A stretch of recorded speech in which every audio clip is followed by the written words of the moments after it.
This is Daily Blast Live. We're talking about what you're talking about. Get real. No. Y'all, this just is stop. a sham. It's finally here. Drum roll. Welcome to DBL. Happy Friday, everybody. Feeling good. Yeah, buddy. Feel really good. Thank you. Yeah. Y'all Look need good a- and your, you need know some what, your space? inside Some is room? shining as Oh, my well. God. Thank you. I'm glad you see that. You see me. I feel do. seen. Thank you, Jeff. I love you, buddy. How you ladies doing? Feeling good. Yep. Feeling good. I look good in the inside, too. Yeah. All right, speaking of looking good, we're starting today with a big party in New York City. Models from the 60th anniversary Sports Illustrated Swimsuit edition graced the red carpet. Patrick and Brittany Mahomes were there. Brittany wore this naked cutout dress with silver flowers. I like that. I think like Patrick looks super cool. I like the double breast. That's a good look for him. I'm a big double breast guy. I would be wearing my Suits. rings all the time, though. Chrissy Teigen shined with her husband John Legend in this pink beaded crop top and Look at beige that. miniskirt. Like a Chanel perfect tweed look, but with Retro sequins. Very mod. 1960s, very mod. Very cute. And I like John Legend. He just accompanies her and lets her shine. I He do does. like that. Yeah. I Good like guy, good guy. Christy Brinkley was also there and looked fantastic in this Stunning. gown with oversized sleeves. Cute.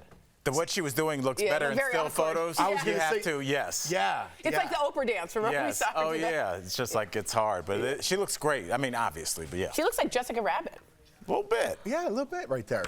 Martha Stewart wore this ankle-length satin dress Nope. under a matching mesh knit shawl. Nope. What do you mean, nope? She's in her 80s. Yeah, guess what? She looks sexy AF, and I'm sorry, I probably should not have. I'm very sorry. I'm sorry. But Martha Stewart here looks washed out, looks heavy. It doesn't look at all. It looks dowdy to me. It doesn't Really? look sexy or springy or youthful at all. I like her pose holding onto her Yeah, neck. she looks sexy as what you just said. No, I'm saying she can. This is not her best, in my Okay, opinion. all right. And check out 69-year-old Gayle King in this pink and Very purple nice. dress. Love it. You have a dress like that, Yeah, I Tori. sure do. Yeah, you do. By Fuzi. I wonder if it's by the same designer. I can't believe how little the step and repeat is. Oh, maybe expand it. You know, just so people at home know, I didn't even know what this was till like 2 years ago. Step and repeat is the background Yes. that they pose in front And of. I didn't even know typically that. at a Sports Illustrated party, which I've been to, by the way, it's huge. But again, I used to attend when they were more relevant. They're not as relevant today, unfortunately. That's true. They kept So that's it a subtle. tiny step and repeat. You're right. I'm not Maybe even trying to they're- play. Were you a valet? I'm asking. There's I no was shame a in valet being at a the time, valet. but not for that. I had a girlfriend that was one of the Sports Illustrated cover models. So you were a groupie.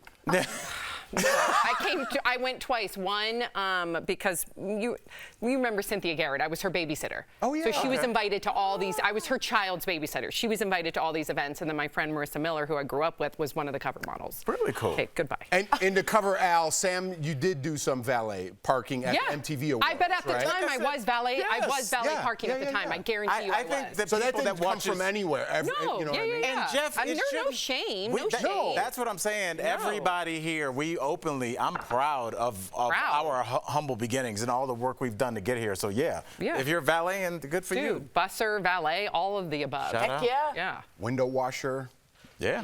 Ice Gives you cream. a lot of time to think. Ice cream scooper. Yes. Shout out Salt and Did you Straw. spy in the windows? Huh? Did you spy in the windows? What do you mean? Oh, they When were you like washed, did you I get to washed look all at- up and down Spy. like Melrose. What are you talking about? There were retail stores. Spy what? Oh, The keep it moving. merchandise? Yes. I had like cut off sleeve shirts. It was a sexy washing windows business. Oh, boy. All right, today is the official launch of the 60th anniversary of Sports Illustrated Swimsuit Edition. As you can see, one of the covers features a wide variety of models, including Martha, Christy, and Tyra Banks. The magazine also released some issues with individuals on the cover, like Gayle in this pink and green one-piece. And here is some behind-the-scenes footage of her being photographed in various bathing suits for the special edition. What do we think about Gayle King gracing the cover of Sports Illustrated? Unfortunately, I just want to go back to the step and repeat. I think that is a symbol of where they are today. I think you're right. So they are used to, in the past, having upwards of 3 million subscribers, okay, monthly subscribers to their magazine. Right now, they're at 1.2. So they are hurting, they are bleeding red, and I do think that they are trying to not be inclusive, even though they are, and I like it personally, but I think at the end of the day, they're trying to rebrand and hoping that their new subscribers will be women, because I don't think men are subscribing anymore. They've got the internet. I mean, we saw this a little bit with the Playboy brand before they went away, and Victoria's Secret. There is a lifespan. Everything isn't Ford or GM where it's going to be here before we got here and after we're gone. Certain brands seem to have a life cycle, and it seems like the Sports Illustrated, at least for the swimsuit issue, is kind of nearing the end of it. And you can kind of tell, almost like a sitcom, you know, the last couple seasons when they're trying to figure it out, and then they bring a kid in, and then there's a weird neighbor. There's something, because they're trying to drum up episodes, because they're kind of running out of stuff. And Sports Illustrated, one of the most successful sports magazines ever, that kind of led to ESPN, that led to this huge empire. But I don't know if they're relevant to this world now, and I wonder if you know, a cover clad with 60-plus women in bathing suits or not in bathing suits, you know, inside, I don't know who that's for, Jeff. Let me tell you exactly who it's for. Follow the money. They care about the money. Who has the pocketbooks right now? Successful, educated, college graduate women. Now, Sports Illustrated used to be for very upper-class men. When you look at the analytics, a lot of upper-class men were buying the Sports Illustrated because they didn't have the internet, which gave you a lot of more sexy ladies. You know what I mean? Now that they have that, they made a switch. My theory, who's looking for Gayle King and who's looking for one pieces? Me. Moms. I am. I'm 42. I want to look at the swimsuit that would look good on me, that's appropriate. I want a relatable face. I want someone I'm familiar with. I don't want, if you guys show that famous Kathy Ireland, she reigns in Spain and all that. I can't wear that. And it's not this social climate. So I think Sports Illustrated is going from a male-dominated swimsuit edition to a completely female edition, where it's Gayle King and safe women that are inspiring and emboldening us to embrace our age. This isn't what women are buying.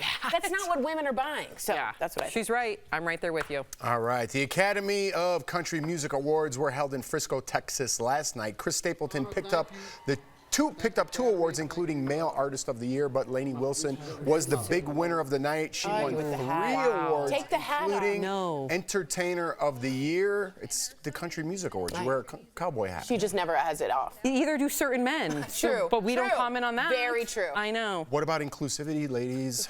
But everyone is talking about the genre-bending collaborations on stage, like Reba McEntire, who performed a cover of Ramblin' Man as a tribute to the late Dickie Betts from the Allman Brothers. Let's watch. Lord, I was born a rambling man, trying to make a living and doing the best I can. When it's time for leaving, I hope you understand.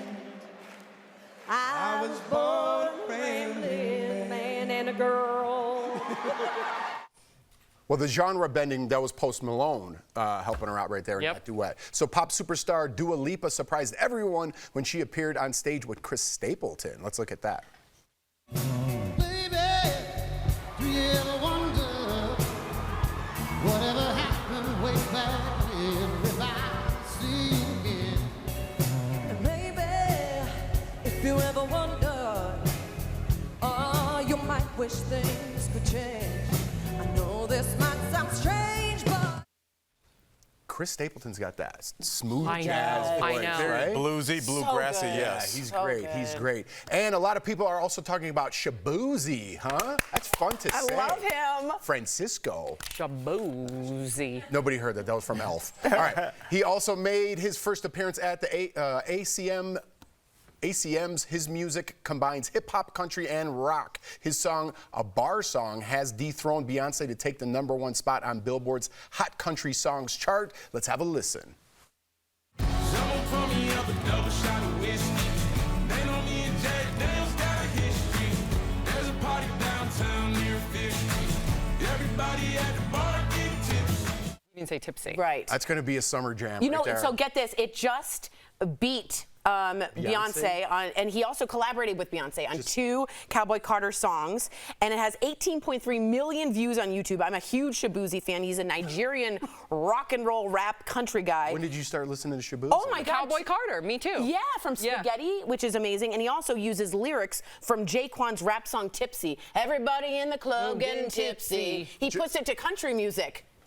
There's a fly in here, and somebody's going to have one of those broadcaster moments, and it's going to land right on somebody's face. It's like a Mike Pence moment. Yeah, oh boy, oh boy. But yeah, what do we think of Shabuzi, Al? I mean, I saw it coming. We've seen this, obviously, with Lil Nas X. These guys are artists. They don't care about the genre and the rails that we put on it. They just want to collaborate and make music, and that's why it works all the time. And I'm excited to see where this will be in 10 years. Look what Beyonce started, man. I'm so happy. I think it started before. Shabuzi. Coming up on DBL, celebrity chef Alex Guarnaschelli is telling us about season 2 of the Italian cooking competition Chow House. And Snoop Dogg is joining The Voice. Erica is going to break it all down in her segment, What Erica's Watching. I didn't. Someone pour me up a double shot of whiskey. They know me and Jack Daniels got a history. There's a party downtown near 5th Street. Everybody at the bar getting tipsy.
Welcome back. Why are Anthony Anderson and Taye Diggs getting naked? Snoop's replacing a legend, and what's it like walking in Mary J. Blige boots? Find out in this week's What Erica's Watching. First, there's talk of Anthony Anderson and Taye Diggs taking it all off in a 2-hour special based on the British comedy The Full Monty. They are looking to raise awareness about the types of cancers that men should be getting screened for. And the production will end with a striptease, choreographed by Mandy Moore. Anthony is also an executive producer, and he's honored to lead his fearless co-stars in bearing it all. Now, I wonder if he recalls the last time a brother in Hollywood bared it all. Well, it was Jesse Williams, whose nude scene on Broadway was leaked and literally broke the internet. So let's just say those are some big shoes to fill. This season of The Voice just wrapped. Don't you ever never for a second get to thinking you're irreplaceable. And now there's news of a rapper joining the judges in the fall. And it's Snoop Dogg, who will be ready to spin in his chair after his Summer Olympic debut in Paris. Well, if you know anything about me, you know I love all forms of music. So this is a great opportunity for me to show that I really understand music and, to be a real coach and to really give direction to some of these artists that could be, today's next big thing. However, this also means that John Legend will not be returning. But here's some good news. The crooner is in his comeback season and is likely planning a world tour. So I wonder if Snoop's chair will remain red, because I hear his favorite color is blue. And Mary J. Blige finally unveiled her first official boot collection, but fans aren't feeling the $1,300 price tag. However, her stunning collaboration with Giuseppe Noti sold out in less than 24 hours. And I know because I tried to buy some. So at the end of the day, those boots were clearly made for shopping, at least while supplies or credit card balances would allow. You know you're the reason, just trying to break even. You must be used to me spending. Look now, my rent money due. Share with me anything that catches your eye by using the hashtag DBLEricaWatch. We'll be right back.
Welcome back. What's your first thought when you think of Italy? Is it the food? Well, you're not alone, right, Bert? Earlier, we spoke with Chef Alex Guarnaschelli all about her new show celebrating Italian cooking. She also chimed in on the trending debate, is a taco a sandwich? Check it out. Alex, welcome back to DBL. Before we start, we did see you So excited to be here. an answer. So we do want you to now take the floor, settle this. Are tacos sandwiches? Okay, well, my answer is twofold. One, I say any form of bread in any culture, and who are we to say what constitutes bread, right? With meat or a filling is a sandwich. Yes. So I'm going to have to say that not only is a taco a sandwich, but we didn't even get into burritos. Oh, so a burrito is a sandwich too. good. You heard it here. Very nice. All right, Alex settled it. You've judged tons of cooking shows. What unique challenges come from having the contestants, I think this is the best part, living and competing together in Chow House? Tell me about that. Yeah, I mean, that's the thing, right? I mean, I've been on a lot of Food Network shows, and we get to go home. We give each other the stare down. Someone wins the shrimp cook-off, and we all go back to sleep in our own room. But on Chow House, that feeling lingers in the building, or I should say in the villa. We have a stunning villa, top-notch chefs. I mean, seriously, I feel like every competition, everybody's like, oh, it's a tough decision, it's a nail-biter. I would say after Gabe and I went through the first day of cooking with this group of chefs, I said to him, I see 5 or 6 possible winners in this crop of chefs, and they really want it. And the other cool thing about Chow House is it's not just the living component, it's also that the process of going through the show, the challenges, traveling in Italy, learning about the ingredients, making pasta with the nonnas, doing all sorts of stuff that is just everyday life in Puglia. But then you win the prize, which is working with chefs throughout Italy, like a cultural immersion.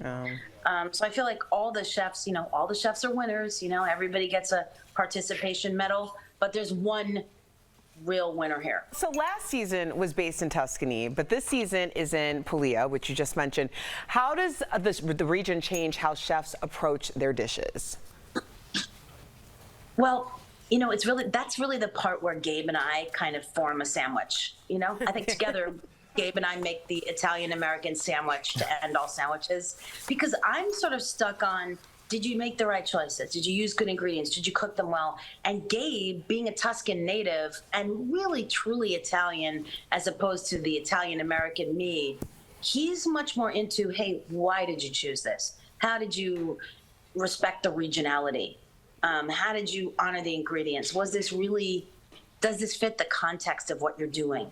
So I think in Puglia, it's the South. There's seafood, there's pasta, there's bread, there's produce. It's a really rich, not to mention like White Lotus type looking region of Italy. I mean, look at it. It was stunning. Just, everything was, it almost looks fake. Yeah. And then someone overcooks some shrimp and you realize it's all real. Well, listen, we got to see a picture of the region. It is gorgeous. If you were to make a dish to represent yourself and this region, what would it be? I don't even have to think. I would just lightly char a bunch of shrimp and then arrange them in like an old kind of clay dish with a lot of garlic and oil. This is not a date night dish. You got to be confident with your garlic eating abilities. I would broil it with some toasted breadcrumbs and lemon.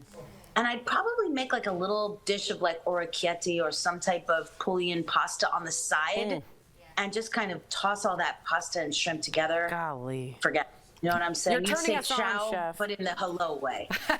Maybe throw a little charred octopus in there, too. Oh, okay. All right. Yep. Jeffrey. Alex, real quick before we go, we got to go. Who's that boxer behind you? Is that we were Fraser Ali? debating. Oh, that's a Mr. Brainwash piece of Muhammad Ali. No, okay. Al Very won. cool. I was going Rocky Marciano. Okay. All right. Alex, No, I keep the ultimate champ in my kitchen with me to remind me of my own standard. there you go. Nice. Yep. Nice. Thank you for joining us. So great to see you. DBL Nation, you can see Chow House Season 2 starting this Sunday. You can also catch Alex on Supermarket Stakeout now on the Food Network. Congratulations on all your success. Well deserved. We'll be right back.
Welcome back to DBL. We're so close to summer and all the fun summer vacations. If you're searching for the perfect place to stay, look no further. Hotels.com released the Perfect Somewheres list, a different kind of hotel award, and it's based on how well they treat their guests. I love it. A new survey found some people spend more than 10 hours researching which hotel to book, so Hotels.com is making it easier by listing the best of the best just for you. The complete list is available on Hotels.com and in the Hotels.com app. If you follow them on Instagram, you'll get a peek inside the Perfect Somewheres. I love this idea. Me too. I don't know if you guys, I go deep into research. I read reviews from like 3.5 years ago. I'm that deep in.